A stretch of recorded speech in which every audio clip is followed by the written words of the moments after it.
Eclesiástico, capítulo 30, versículos 22 seguintes. Minha voz está legível? Não entregues tua alma à tristeza. Não atormentes a ti mesmo em teus pensamentos.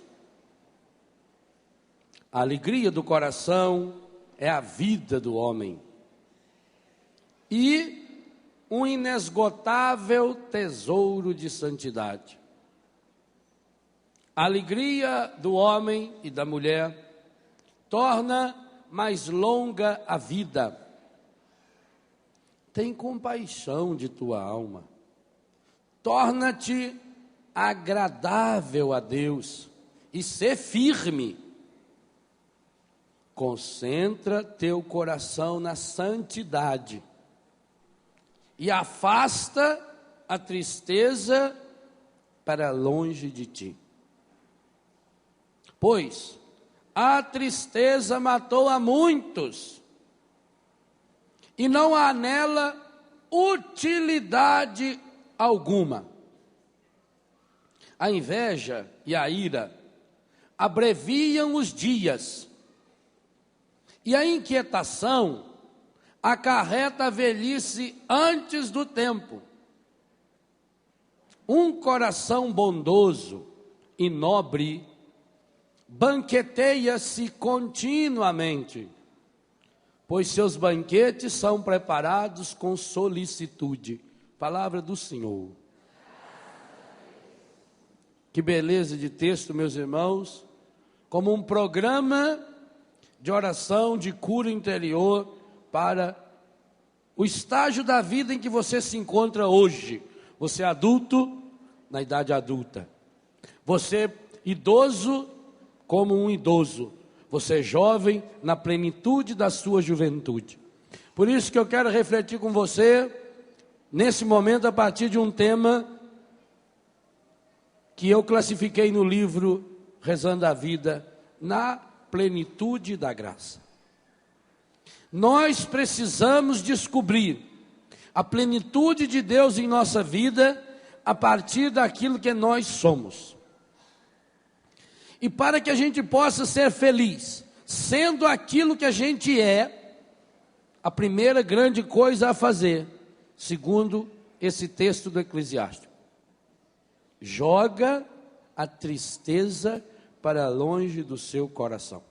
E segundo o texto, algumas situações da vida, e aqui veja uma coisa muito interessante: não há nesse texto nenhuma analogia, nenhuma situação de acontecimentos exteriores.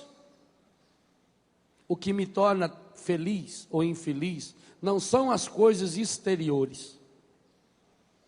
O Eclesiástico diz que para você cultivar a alegria, não entregar a sua alma, a sua essência à tristeza, não se atormentar, esse é um caminho. Primeira coisa a fazer para não entregar a alma à tristeza: não atormentes a ti mesmo em teus pensamentos. Como é que nós nos atormentamos a nós mesmos em nossos pensamentos? O que é uma tormenta? É uma agitação. Atormentar a ti mesmo nos teus pensamentos é quando a pessoa fica martelando ideia negativa. Quando a pessoa fica ruminando os acontecimentos negativos da sua infância, da sua adolescência, da sua juventude, da idade adulta. É quando a pessoa olha para os seus fracassos com lente de aumento. E isso eu reservei para falar na fase adulta da vida, exatamente por quê? Porque nós pensamos, eu não sei por quê também, que o adulto é alguém que está pronto. E nós passamos a nos olhar com o critério que o mundo coloca para nós, de que nós somos pessoas prontas, pessoas acabadas, que a gente não amadurece mais, que tudo na vida já está estabelecido. O que mata o matrimônio? O que mata o sacerdócio? O que mata o entusiasmo no trabalho? A rotina. E rotina é você fazer as coisas como se já soubesse. Erro número 1 da nossa vida é a gente contar os dias como se os dias fossem só um dia depois do outro. Hoje é terça-feira, hoje é quarta-feira, hoje é quinta-feira, hoje é o dia 9 de fevereiro. E esquecemos que hoje é o primeiro dia do resto da minha vida. Aliás, hoje é o único dia da sua vida. Ontem volta? Ele foi bonito ou ele foi feio? Acabou. Passou. Amanhã vem. Amanhã é um dia que nunca vem. Quando alguém falar para você que vai lhe pagar uma dívida amanhã, esquece. Porque quando chegar na segunda, ele falou, não, eu falei que é amanhã. Todo dia tem seu amanhã. Eu já disse aqui no acampamento passado que eu estive. Viva como se fosse o último dia da sua vida. Um dia você acerta. Ou não? Um dia você acerta. Então, viva como se fosse o último dia. Isso é o pessimista. E um otimista em Deus? Viva como se fosse o primeiro dia. Eu estou começando hoje. Aí nós começamos, gente, a saborear a vida. Olha a palavra que o autor do Eclesiástico usou aqui de uma forma espetacular para falar do sabor da vida. A alegria do coração é a vida da pessoa. Um inesgotável tesouro de santidade. Engraçado que as ideias que a gente tem de pessoa santa é que o santo é uma pessoa emburrada. Emburrado não pode ser santo. Emburrado leva vantagem pelo fato de que Jesus tem uma grande dívida de gratidão com os nossos parentes mais próximos. Só por isso. A santidade, 2 vezes o texto vai falar, está relacionada à alegria.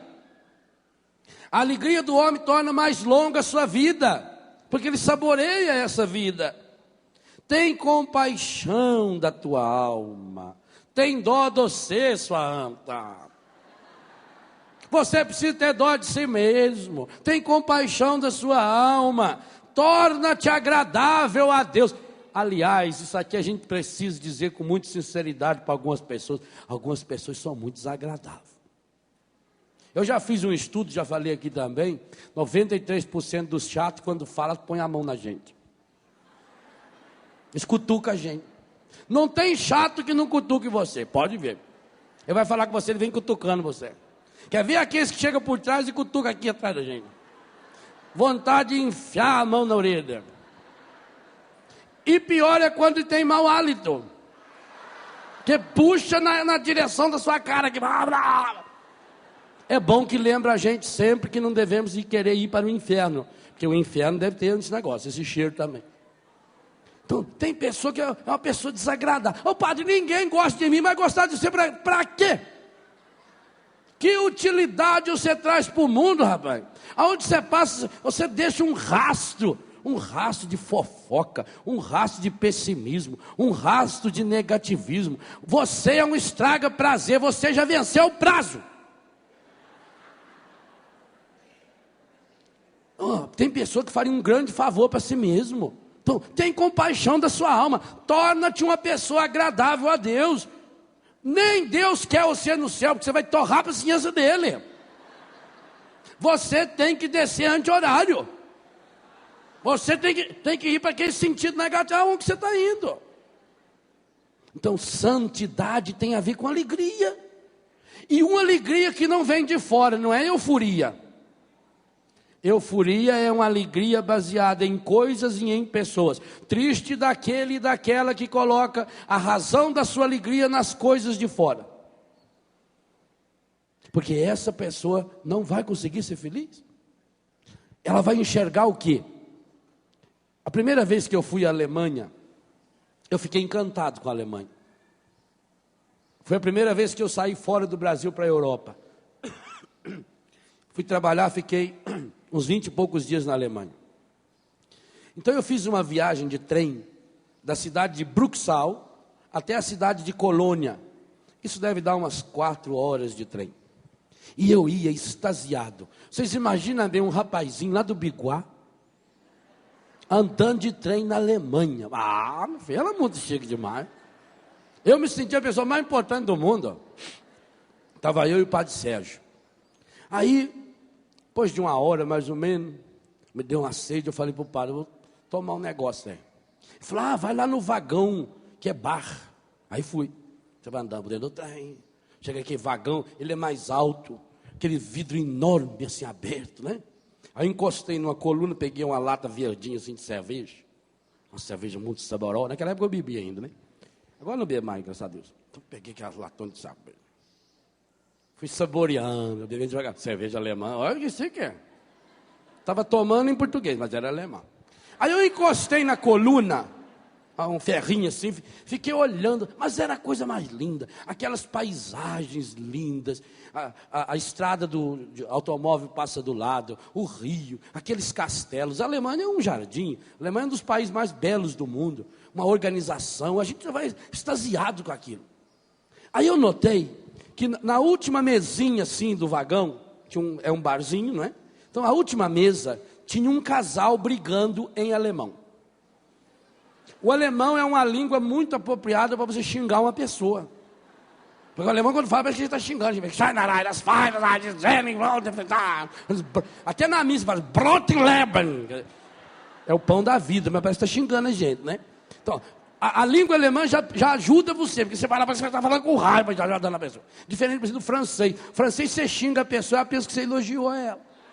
Porque fala um biquinho assim, fala, merci, au revoir, né? Ele está xingando, você vai falar que você é uma anta, mas, merci beaucoup. Se n'est pas de quê, vamos lá. O alemão não. Aí eles estavam brigando em alemão. E briga em alemão pior ainda. Schweinerei é o mínimo que fala um pelo outro. Schweinerei, porcaria. Eu também não vou ficar ensinando palavrão em alemão a vocês. Tem mais coisa a aprender aqui. Aí, eles brincando, tá. Eu voltei lá pro vagão. E comentei com o padre Sérgio. Foi engraçado, padre. Tinha um casal lá que fiquei com dó deles. Eles estão brigando o tempo todo lá. E notei uma coisa. A cortina do lado da mesinha deles, fechada. Tá. 1h30, 2 horas depois, voltei. Eles continuavam brigando. Então eu pensei na minha cabeça naquela hora. Imagine a hora que chegasse na estação ferroviária de Colônia. E aquele casal estivesse também fazendo como eu, pela primeira vez a viagem de trem de Bruxal até Colônia. Imagina se tivesse lá um repórter e perguntasse, Padre Léo, como é para o senhor a viagem de trem de Bruxal até Colônia? Eu ficaria 1 hora falando das belezas que eu vi, das cidades lindas. Passamos em Frankfurt, passamos em Mainz, passamos lá pertinho de Schoenstatt. Você ia lendo, ler nome alemão é bonito, né? Aqueles nomes imensos assim. Olhando aquelas palavras assim que tem 25 letras, uma vogal, o resto é tudo consoante. Você tenta ler aquilo aqui, parece que você está lendo em línguas, uma coisa bonita, né? Então eu ficaria meia hora, 1 hora falando. E se perguntasse para aquele casal? Não notei nada. Você notou alguma coisa? Não notei nada. Mas por quê? Porque é feio o país? Que a viagem é feia? Não. Porque eles fizeram uma opção. Eles fecharam a cortina e eles ficaram olhando um para o defeito do outro. É exatamente essa imagem que eu tenho da viagem da vida. O meu irmão, minha irmã, a vida é uma viagem que você faz uma vez só.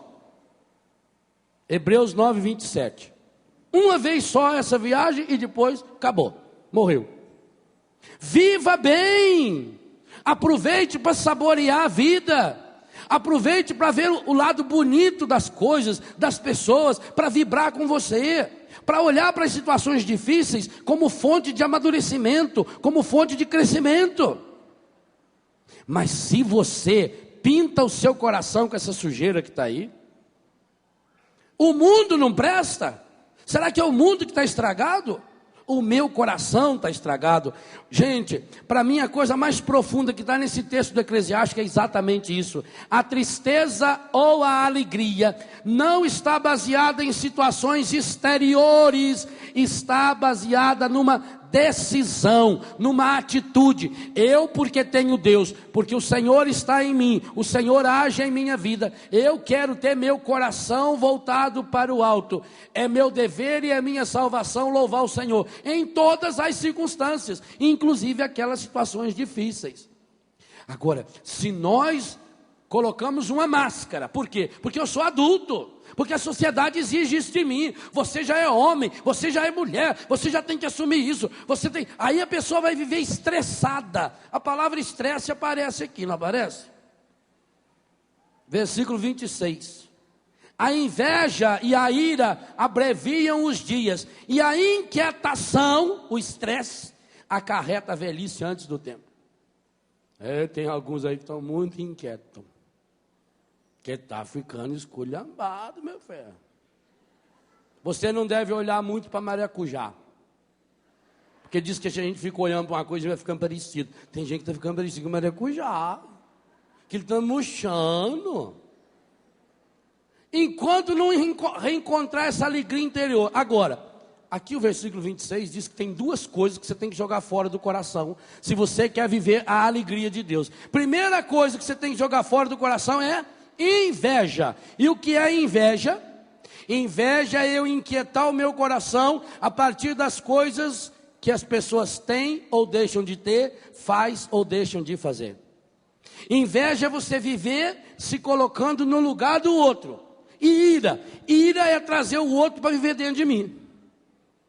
Ira é ficar remoendo uma situação. E aí, de uma coisinha desse tamaninho, você vai evoluindo, evoluindo não, porque você não seria evoluir. Você vai aumentando, você vai inchando isso, vai empanturrando o seu coração, porque você passa a ruminar. É uma coisinha de nada. Talvez a pessoa nem pensou em ofender você. Talvez a pessoa nem lembrou que você exista. Mas você se colocou como centro. Então você agora vai cultivar a ira, os sentimentos de rancor, os sentimentos de tristeza, o seu coração vai ficando numa inquietude. Para que você está inquieto do jeito que está? Para ir para onde? Meu Deus do céu, a vida moderna trouxe tantas facilidades, e no entanto, o que as pessoas estão fazendo com o tempo que sobra? Estão aproveitando para ser mais infeliz. E estão encontrando justificativas para a infelicidade. Tenha compaixão da sua alma. Tem dó de você, diz o Eclesiástico.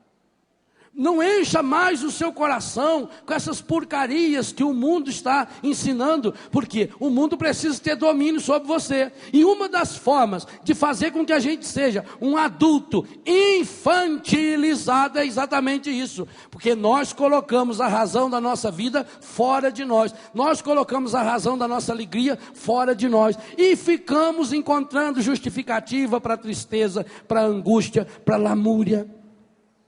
De um probleminha, a pessoa cria um problema enorme. E com um detalhe: quem não tem problema, cria. Já observou isso? Eu gosto de encontrar pessoas que têm problema sério para resolver. Quando a pessoa tem um problema sério para resolver, ela busca uma força interior. Quando a pessoa passa por uma situação realmente limítrofe, uma situação muito difícil, de uma doença grave, de um problema sério, a família se une. Família que passou por problema sério é uma família muito mais restaurada. É uma família que depois sabe saborear a alegria da vida. Agora, pessoa que não tem problema, a maior parte das pessoas hoje não tem o que fazer. É uma vida sem sentido, é uma vida voltada para a inutilidade. Então pensa você agora, qual é o benefício que a humanidade lucra com a sua vida? Se por acaso você ficasse doente e fosse pedir a Deus, Senhor, cura-me, e o Senhor resolvesse lhe fazer uma pergunta, eu vou curar você para quê? Quais seriam as justificativas que você daria para Deus? Evangelho de hoje, Jesus curou a sogra de Pedro, e ela imediatamente começou a servi-los. Pensa bem, você está pedindo uma cura ao Senhor. Porque eu vou perder a minha fé. Deus vai ficar muito problemático com você. Nossa Senhora, Deus entrou em deprê por sua causa. Deus está tão sentido que você não acredita mais nele. Deixa de ser besta, eu sei que precisa de Deus, não é Deus que precisa de você, ora. Deus que precisa de mim. Parece que eu faço um favor a Deus. Não, hoje Deus deve estar muito feliz, porque eu rezei, eu falei em nome dele, eu cantei, eu louvei. Se eu não louvo, o Senhor fica muito troncho, muito triste. Hoje ele está abatido porque eu não louvei. Aí eu louvo o Senhor, ele fica todo feliz, como se fosse um político que precisa de elogio barato. Não. Então quando você perguntar para Deus, Senhor, por que eu não fui curado ainda? E o Senhor vai olhar para você e vai dizer, eu estou dando uma chance a você. Eu estou esperando para ver se você deixa de ser besta. Porque não adianta, igual aquele sujeito que estava no hospício, batendo a cabeça na parede.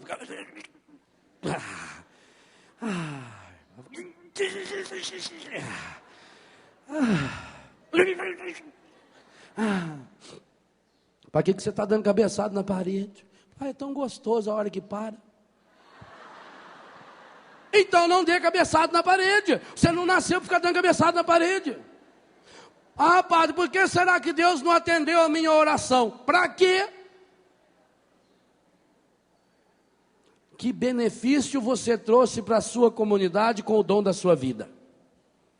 Ou a sua vida é você no centro, só pensa em si mesmo, só pensa nos seus próprios interesses, só pensa nos seus próprios problemas, procura Deus quando está no desespero. E aí, ontem à noite a gente viu algumas coisinhas bem simples disso. Aí, na hora que a coisa aperta, você vai no primeiro lugar que mandava você ir. Quantos aí que se dizem católicos e depois de adulto? Porque esse é um pecado típico do adulto. Não é da infantilidade, não. Então se diz católico, mas na hora do problema, vai lá no centro espírita. Vai entrar o ano, vai lá consagrar o seu ano para manjar. E dá não sei quantos pulinhos na água lá. Pendura os cordões não sei do que. Lê horóscopo, vai se misturando. E o demônio está amarrando você. A hora que ele te prendeu, você vai ver, meu filho. Deita, você faz você mugir, feito uma mula velha no chão. E ele não solta mais, porque é isso que ele quer. Nós católicos temos que tomar uma atitude, gente. E uma atitude muito séria. Porque esse é o pecado número 1 que os adultos fazem contra Deus. Que lugar Deus ocupa em nossa vida? Olha a história do povo de Deus. Cada vez que o povo de Deus se afasta de Deus, tudo vai mal em sua vida. Essa é uma constante do Gênesis até o Apocalipse. Todas as vezes que acontece alguma derrota, todas as vezes, sem nenhuma exceção, acontece uma derrota, acontece uma doença grave, a pergunta que se faz é, onde foi que nós nos afastamos do nosso Deus? E aí, a Bíblia tem umas soluções drásticas. A gente, quando lê a primeira vez, até se assusta. Quando o povo de Deus vai muito mal, Deus chama o profeta e diz, descubra no meio do povo quem é que está com um ídolo falso. E quem tiver, mata ele e a família toda. Isso não é uma vez só na Bíblia. Vários casos. E aí a gente pode pensar, meu Deus, mas que absurdo. Onde está o amor? Eu só penso no amor quando é a meu favor. Mas Jesus deixou bem claro, eu vou usar com você a medida que você usa com o seu irmão. A mesma medida. Jesus já garantiu, a mesma medida com que você medir, você será medido. Jesus deixou bem claro, o que derruba a casa não é a chuva, não é ventania, não é enxurrada. O que derruba a casa é a base mal feita. Então, meu filho, se você está lá balança, mas não cai, está na hora de você se firmar em Deus. Isso significa ser adulto. Adulto não é alguém que está pronto. Adulto é alguém que sabe aonde fixar a sua história, que sabe aonde fixar a sua vida, que sabe que sem Deus não consegue absolutamente nada.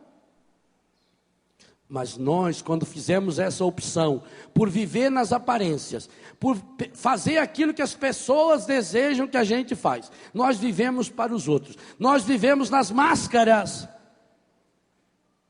E aonde é que nós podemos tirar a nossa máscara? Infelizmente, nem dentro da própria casa. Por isso que nós hoje percebemos o índice de pessoas adultas, maduras, viciadas em droga.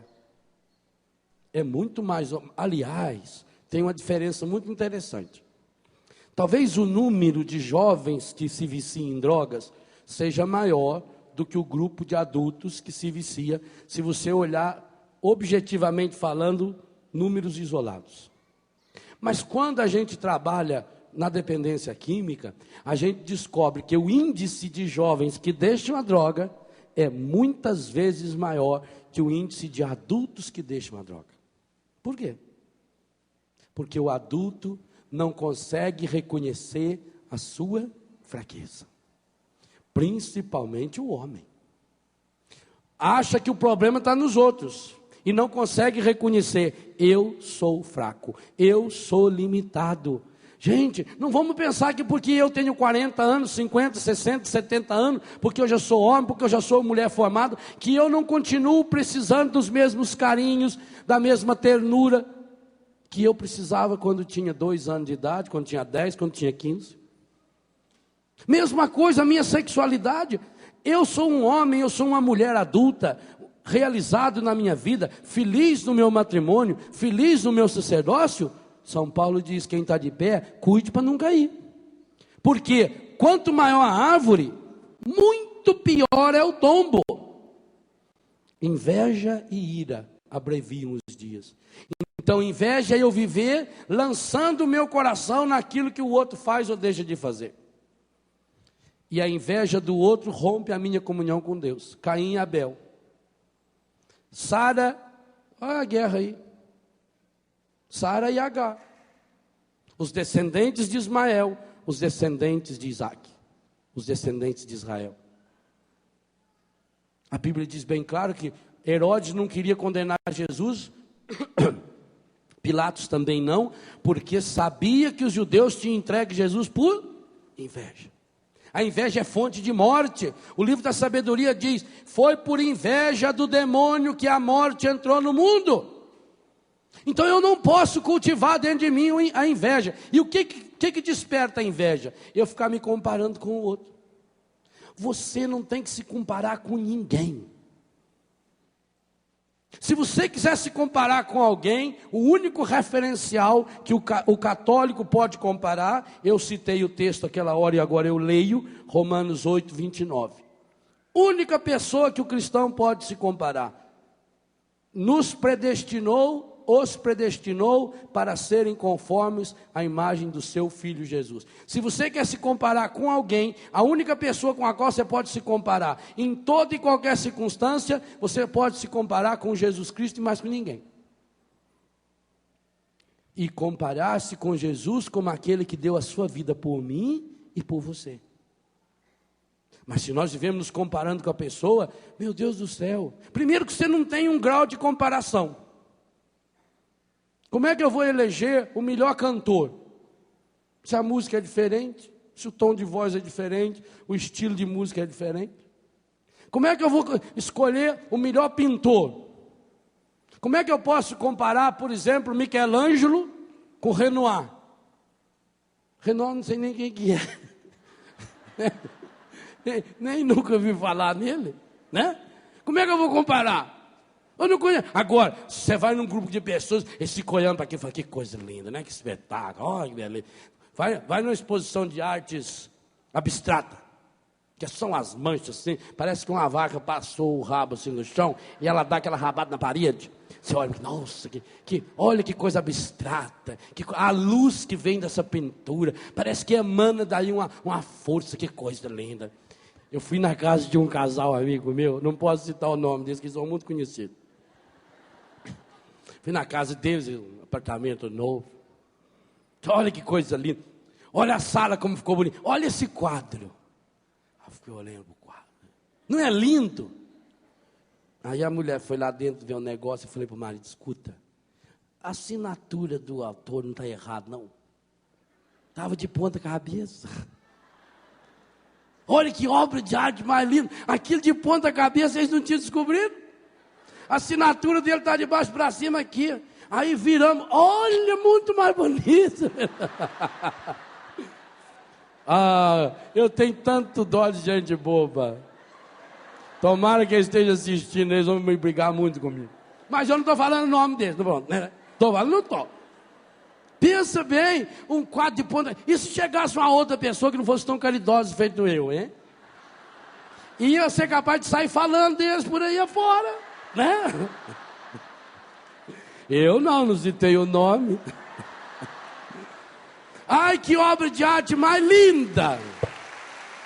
Ah, gente. Eu tenho dó de gente boba. Dó demais. Ah, porque eu vi aquela Gisele desfilar com aquela calça. Eu acho que se eu vestir a calça, eu fico bonito igual ela. Oh, meu Deus do céu. Quem é feio, conforma-se. Mas não tente se comparar, que vai ficar mais feia ainda, mais desajeitada ainda. Quem não sabe usar maquiagem, não usa, porque é medonho. É medonho. A pessoa não sabe combinar a cor. Ela põe um batom de uma cor, põe aquele negócio azul aqui nos olhos, pinta a cara, e põe aquele negócio desse tamanho, e põe aquelas roupas de listra assim, já é gordo. Você olha para aquela listra, aquele estica, aquilo parece um colchão amarrado por meio. Não adianta. Aí não sabe por que os outros riam de você. Busca a alegria que está aqui dentro. Não inveja ninguém. Não se compara com ninguém. Você é único no mundo.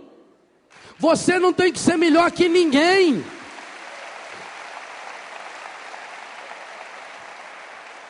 Volta o que nós falamos na primeira pregação desse acampamento. A ciência diz que você é único. Gente, Lula, o nosso presidente da República, é o segundo homem mais votado da história do mundo. Lula se tornou presidente do Brasil com 52 milhões de votos. É muito voto. O Serra está tentando fazer conta até hoje. É muito voto. 20 milhões de votos de diferença. Mas é muita coisa, está louco. Isso é 2 Portugal, é quase uma Argentina. É muita coisa. É maior que o estado das Minas Gerais. É Minas Gerais e Rio de Janeiro junto. É muita gente, mas é muita gente. Por você, para nascer, teve uma votação, no mínimo, 6 vezes superior ao do Lula. Você veio no meio de 300 milhões. E quem escolheu? Deus. Olha o eleitor. Olha o eleitor. Teve muita gente que votou no Lula porque estava com raiva do FHC. Teve gente que votou no Lula porque achou que ele ia dar emprego para todo mundo, já que ele foi operário. Teve muita gente que votou no Lula porque o patrão mandou votar. Agora Deus não, ele tinha escolha. E ele escolheu você. Ele me escolheu. Por isso, para de ser besta e ficar acreditando que vai ter reencarnação. Deixe de ser besta. Se tivesse 2 vidas, Jesus seria o primeiro a nos ensinar. Porque ele diz, eu vim mostrar que eu sou o caminho. Gente, quem trabalhou com lixo reciclado, quem começou esse negócio, foram os alemães. Deus não trabalha com lixo reciclado. Ele não vai aproveitar um espírito velho em alma, uma alma velha num corpo novo, não. A sua vida é única. Você não vai voltar, não. Não adianta ficar querendo fazer evocação dos mortos. Eu estou falando isso e isso é uma coisa muito séria. E nós estamos vendo dentro da igreja as complicações que isso tem dado. Porque hoje você encontra até padre, não sei bem se é padre, que é capaz de aconselhar você a ir lá num centro espírita para ver se manda para você uma carta psicografada. A maior prova de que a carta psicografada é falsa é que o morto não sabe o endereço da própria casa para mandar a carta. Ele precisa mandar lá não sei aonde. Pensa bem, em vida nunca escreveu um bilhetinho para a pessoa, nunca deixou escrito nem no guardanapo, eu amo você. Marido e mulher que nunca passou um e-mail, nem um inteiro para o outro. Aí depois que morre, fica desesperado. Viva direito, a sua vida é única. Eu, como adulto, eu tenho que assumir, minha vida é única. Deus me escolheu. Eu tenho uma responsabilidade, tenho que pensar nela. Então volta a pergunta, por que Deus não curou você? Ah, eu já vi tanta gente ser curada, por que eu não sou curado? Porque Deus não vai perder mais tempo com você. Deus já está vencendo o prazo, Ele está começando a se irritar com você. Ah, mas Deus é misericordioso. Então dá uma olhada na Bíblia, com quantos que Ele se irritou. Moisés, o grande modelo de homem bíblico, não entrou na terra prometida. A justiça de Deus é dureza também. Jesus amava profundamente Judas. Judas tinha um carinho especial de Jesus. Judas era um homem de confiança. Judas era o braço direito de Jesus no setor econômico. Judas cuidava das contribuições do grupo. E no entanto, Jesus tentou salvá-lo. Antes dele tomar a decisão de negar Jesus, de trair Jesus, Jesus tentou salvá-lo. Jesus falou diretamente com ele, e ainda com uma delicadeza tão grande que os demais apóstolos nem perceberam que Jesus estava chamando a atenção dele. Mas quando Judas decidiu, Jesus falou: o que você tem que fazer, faz logo. E depois que ele fez, gente, não adiantou nada a lamúria. Sabe que é uma coisa que me impressionou muito no Evangelho? É que se você olhar do ponto de vista jurídico, a confissão de Judas é a mais perfeita confissão que você tem na Bíblia. Judas se arrependeu do que fez. Judas confessou publicamente o erro dele. Judas devolveu tudo que ele tinha ganho com o pecado e ainda assim cometeu suicídio. E diz São Pedro que o corpo dele se espatifou de sangue num vale lá chamado Vale da Morte. Por quê? Porque nós muitas e muitas vezes estamos brincando com Deus e com as coisas de Deus. Então você vai lá na igreja, você estica a sua língua lá, recebe a Santa Comunhão, põe uma camiseta com Nossa Senhora que vai até no pé, põe um escapular desse tamanho, enrola terço para não sei quantos lados, e na hora do primeiro desespero vai para onde? Vai para o centro espírita, vai para o Pai de Santo, vai fazer reiki, vai mandar pôr a mão na cabeça lá para fazer na cabeça, dá choque de uma vez, mas dá um choque de uns 350 mil volts na pessoa, que resolve o problema dela. Eu vou praticar acupuntura também lá em Betânia, pode ir lá, mas eu vou fazer com bambu, que eu quero estrepar a pessoa. Você deixa de ser sem vergonha, assume sua fé. O que tem, padre? Todas as religiões são iguais. Jesus diz: eu sou o caminho. O dos grandes pecados que o adulto comete, e que é fonte de tristeza, que é fonte de sofrimento, é essa contaminação maligna. Porque meu avô era, meu pai era, meu tio era. A Bíblia deixa bem claro que o seu pai, ou sua mãe, ou você não vai fazer a sua salvação. Você não chega no céu sozinho, mas não é o outro que leva você para lá. Você tem que com o outro ir. Por isso que eu não tenho que me comparar com ninguém. Por isso eu tenho que me unir ao outro. Eu tenho que ser melhor, não do que o outro, melhor para o outro, para que junto a gente construa o reino de Deus em nossa vida. Mas é preciso a gente começar a levar a sério isso. Nós estamos vendo, gente, as consequências dessas contaminaçõezinhas religiosas, que começam com esses pantuás que se vende por aí, que começa acendendo esses incensos que você encontra, se você quiser um dia incenso para queimar na sua casa, que seja um incenso sagrado, a não ser em livraria religiosa católica, que se vende um incenso em pedrinha, apropriado para adoração ao Santíssimo, e a igreja não usa, a não ser em situações solenes. Fora disso, qualquer incenso que você está queimando não é para Deus. E o espírito que está mandando embora de lá é exato. O primeiro espírito que vai embora com aquele incenso é o Espírito Santo de você. E você é templo do Espírito Santo. Você tem que começar a pensar nisso. Você tem que começar a pensar que essas invocações aí de fadas não sei do que, de anjos cabalísticos, de gnomos e mais não sei das quantas, que isso está levando o nosso povo à miséria, porque nós sabemos os malefícios que provoca na vida quando se brinca com Deus. Será possível que Deus estava brincando com Moisés? Um homem que com 120 anos de idade caminhou durante 40 anos. Um homem que falava com Deus face a face.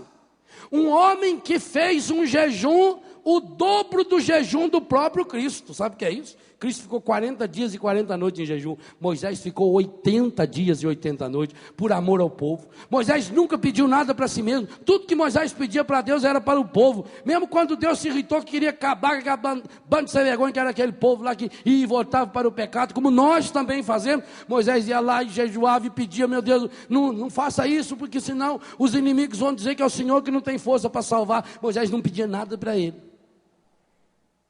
Mas ele não entrou na terra prometida. E ele viu a terra prometida. Ele foi lá, o monte que está em frente de Jericó. De lá ele viu, e com um detalhe: a Bíblia diz que ninguém sabe até hoje onde está o túmulo dele. Há tradições até que diz que foi levado para a terra prometida o seu corpo, escondido. Por isso que até hoje ninguém sabe. Para mostrar para nós que Deus é fiel. E muitos de nós estamos fazendo o itinerário de Moisés.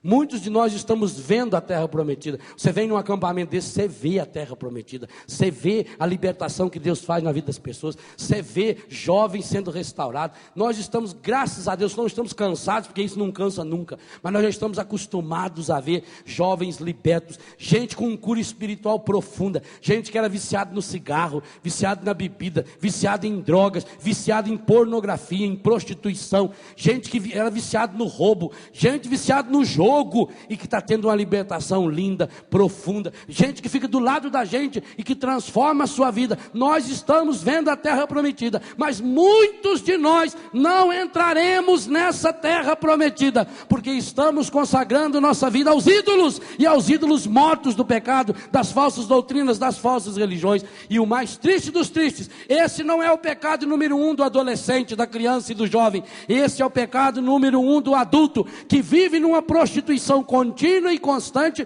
contra o seu Deus. É hora de dizer um basta. É hora de mandar embora da minha vida esses objetos consagrados aos ídolos, esses objetos consagrados aos demônios, porque os demônios vão se disfarçando. A nova era é especialista em disfarçar, através de falsas doutrinas, de falsas religiões, de objetos consagrados, de posturas de oração consagradas, de nomes consagrados, de gestos consagrados, de roupas consagradas. Gente, eles estão fazendo um trabalho violento. Hoje não tem um shopping center desse país que você entra que não tem uma casa que venda produtos de magia, produtos que veio lá da Índia, roupa não sei da onde, vestes não sei da onde, pó para amansar doido, e nós estamos indo, mapa astral, e eu compro essas revistas que só falam de horóscopo, do mapa astral, e disso e daquilo, e eu vou misturando a minha vida. Por quê? Porque fulano mistura, ciclano mistura, mas eles estão colhendo a desgraça que o mundo está semeando. É triste pensar que quantos de nós, como Moisés, estamos chegando tão perto da terra prometida, estão enxergando ali do outro lado da terra prometida. Eu estou vendo a libertação que Deus está fazendo na vida da pessoa do meu lado, mas não estou recebendo a bênção. E é por isso que eu estou na angústia, eu estou na tristeza, eu estou entregando a minha alma à tristeza, eu estou cultivando a tristeza. E aí está dizendo, a tristeza já matou a muitos. Ela antecipa a sua vida, ela vai tornando você. Por que fala que antecipa a própria morte? Porque a pessoa passa a viver em vida aquilo que já é da morte. Então vem o desânimo, com qualquer coisinha a pessoa se abate, meu Deus do céu. Quem tem Deus diante de um problema ganha força para resolvê-lo. A gente descobre que a pessoa tem fé ou não tem, é na hora das situações difíceis. E digo uma coisa a você, já disse isso em quase todos os lugares desse mundo aonde já fui pregar. O maior instante de crescimento e amadurecimento para cada um de nós são os momentos de sofrimento. Enquanto nós não passamos pelas situações de sofrimento, nós não sabemos quem nós somos. Nós vamos descobrir o nosso melhor e o nosso pior naquelas situações difíceis, quando a gente passa por culpa nossa ou dos outros. Ali nós descobrimos quem nós somos e o que Deus pode fazer em nossa vida. Mas nós estamos procurando essa vida fácil, esse Deus fácil, gente. Essa ideia desse Deus da nova era, ela está presente em muitos de nós cristãos, e isso é uma pena. Porque nós estamos buscando a cura interior como se fosse uma coisa mágica. Ora, para não alimentar a ira e para não alimentar a inveja, ira é trazer o outro para dentro de mim, inveja é eu ficar olhando e mirando minhas emoções e meus sentimentos no sucesso ou nas coisas boas, materiais, ou no sucesso profissional que o outro tem. O único jeito de vencer esse mal é usar o remédio que Jesus Cristo nos deu, e que eu já salientava para isso na reflexão anterior. Se Jesus deixou garantido para nós, onde 2 ou 3 estiverem reunidos em meu nome, eu estarei no meio deles. E nós sabemos que aonde Jesus Cristo chega, e vamos refletir isso na missa hoje, aonde Jesus Cristo chega, desaparece aquilo que não pertence a Ele. Aqui está um novo desafio que cada um de vocês podem fazer.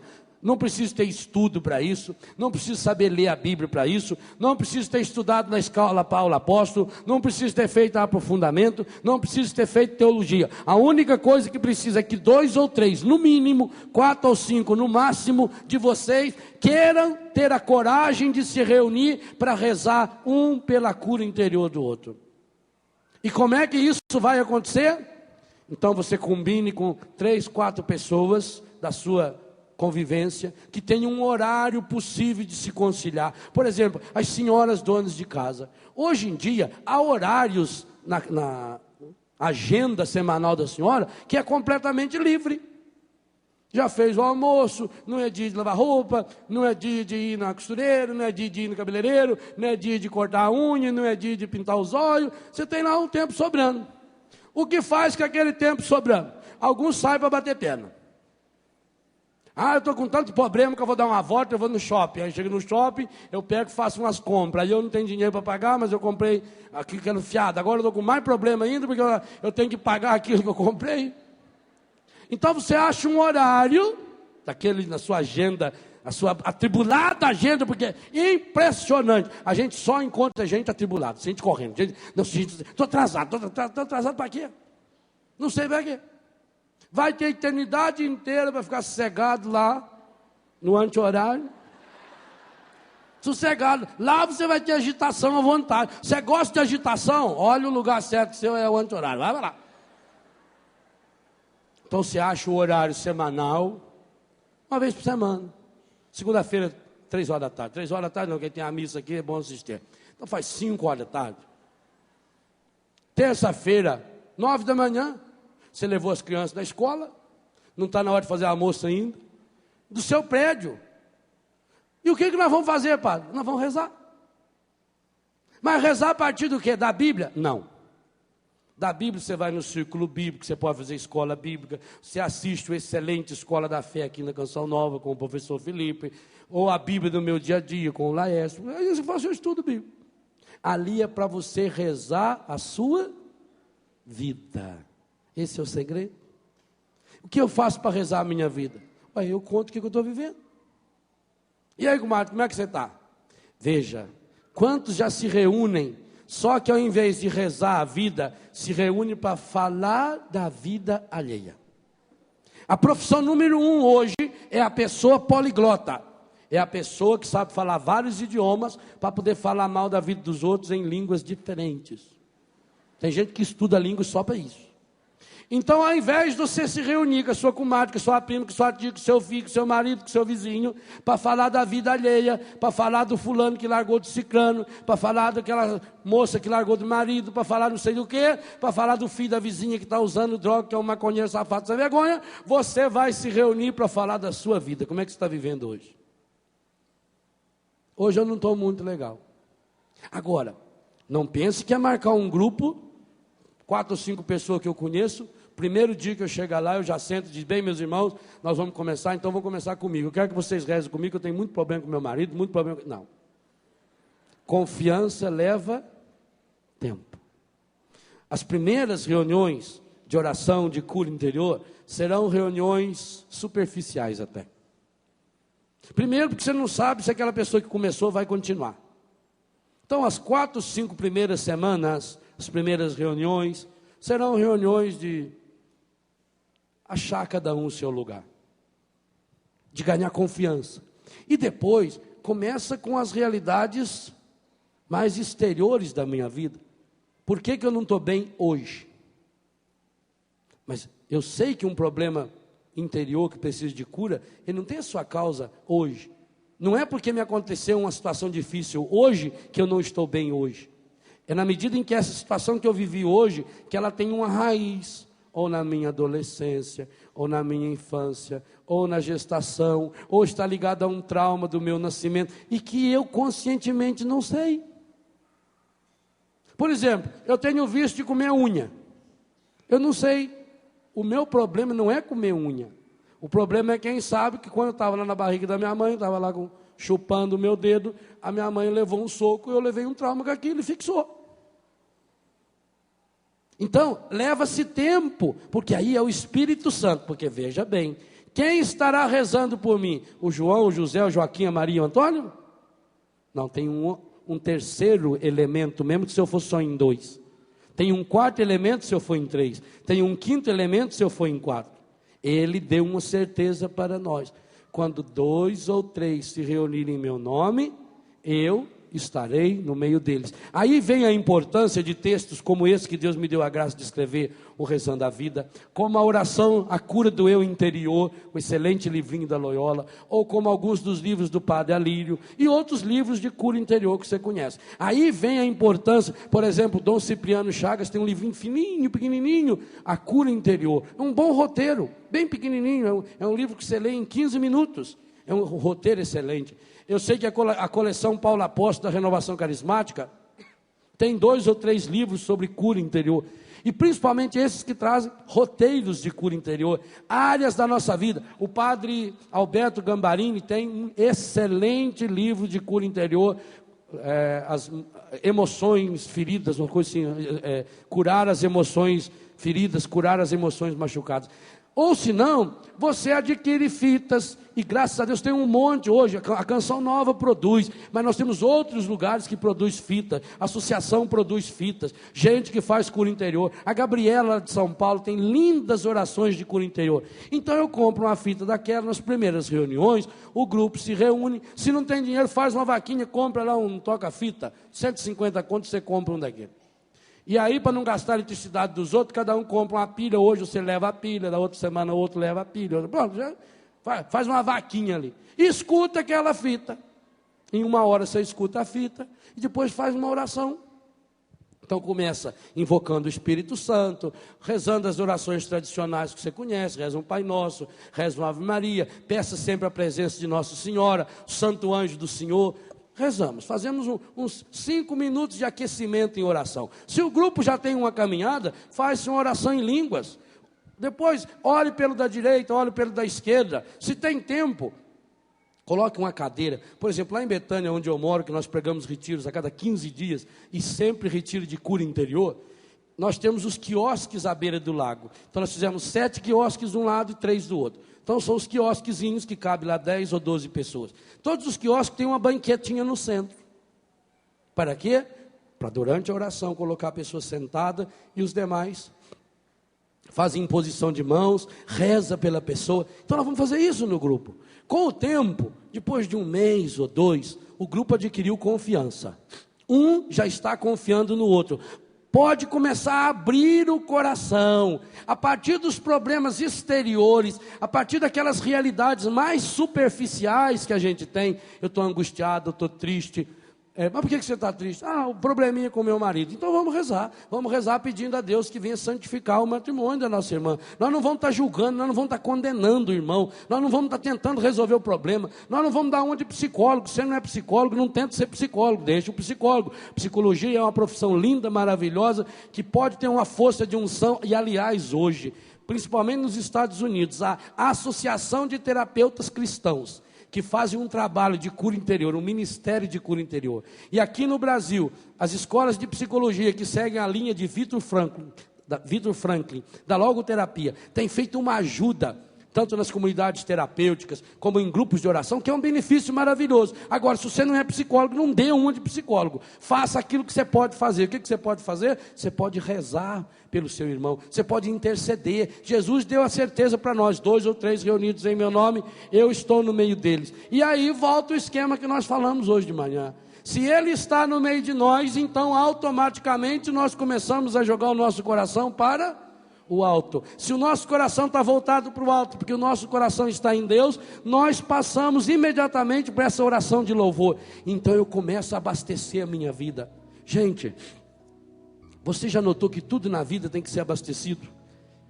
Aqui dentro desse microfone tem uma pilha. Se a pilha fica fraca, a voz, o microfone é excelente. Isso é um Shure, um dos melhores que tem. Ainda mais que vem com esse rabinho, isso é um charme, tem esse rabinho aqui. Poucos microfones têm esse rabinho, mas se ele não tiver a bateria aqui dentro, então eu vou ter que tirar essa bateria e botar outra. Você pode ter um celular de última geração, um celular que treme quando você quer falar com alguém, que parece o retrato da pessoa, mas você tem que recarregar a bateria dele. O seu carro você tem um automóvel maravilhoso, um automóvel que custa $200 mil, um automóvel que faz tudo automático, mas a cada 400, 500, 600 quilômetros você tem que passar num posto e mandar colocar combustível, tem que abastecer. Ora, se a tecnologia moderna nos ensina que nós precisamos de oração, aquilo que a bateria, que a pilha é para o microfone, que o combustível é para o automóvel, que a bateria é para o meu celular, que a eletricidade é para a luz, a oração é para o seu coração. E você está como um microfone que não fala, um celular com a bateria descarregada, um carro sem combustível. Carro sem combustível pode ser o melhor carro do mundo, só anda se for morro abaixo, empurrado ou carregado. É assim que muitas e muitas pessoas estão andando, só morro abaixo, só empurrado, só carregado, porque não estão parando para abastecer. Eu estou propondo a você nesse acampamento: reze a sua vida, transforme a sua vida em oração, faça oração na sua vida, reúna 2 ou 3 ou 4, no máximo 5 pessoas, e comece toda semana, 1 hora, 1h30 de oração, e você vai ver as maravilhas que começarão a acontecer na sua vida.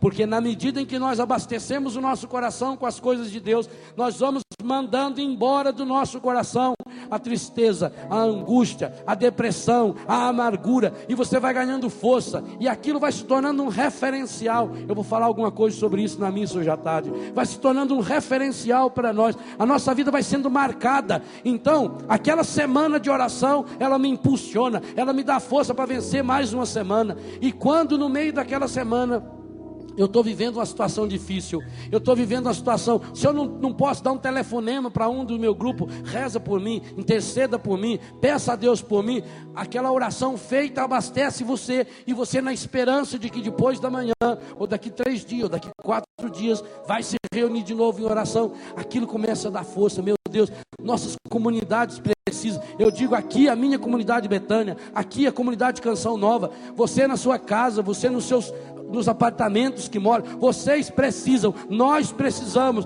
nós, grupo de sacerdotes que vivemos juntos, freiras religiosas que vivem juntas, começa a se reunir para rezar pela cura interior um do outro, começa a pedir a Deus a libertação um do outro. Se a sua família já tem uma caminhada bonita, porque às vezes nós cometemos esse pecado, às vezes nossa família tem uma caminhada linda, meu pai coordena a comunidade, minha mãe é catequista, meu filho toca na igreja, minha filha canta no grupo de oração, mas em casa nós não rezamos uns pelos outros, nós damos para os outros, nós somos como um garçom que vai na festa, serve todo mundo, mas não come, não abastece o seu coração, e isso vai fazendo com que depois a gente cai. Como é comum você encontrar, dizer: ah, padre, esse meu filho inclusive, ele já foi da carismática, esse meu filho já cantava na igreja, e eu não sei porquê, padre, ele começou a perder a fé, ele começou a perder o entusiasmo. Talvez porque nós tenhamos cometido esse pecado. E meus irmãos, sabe o que é terrível? O demônio não quer que 2 ou 3 ou 4 se reúnem em oração,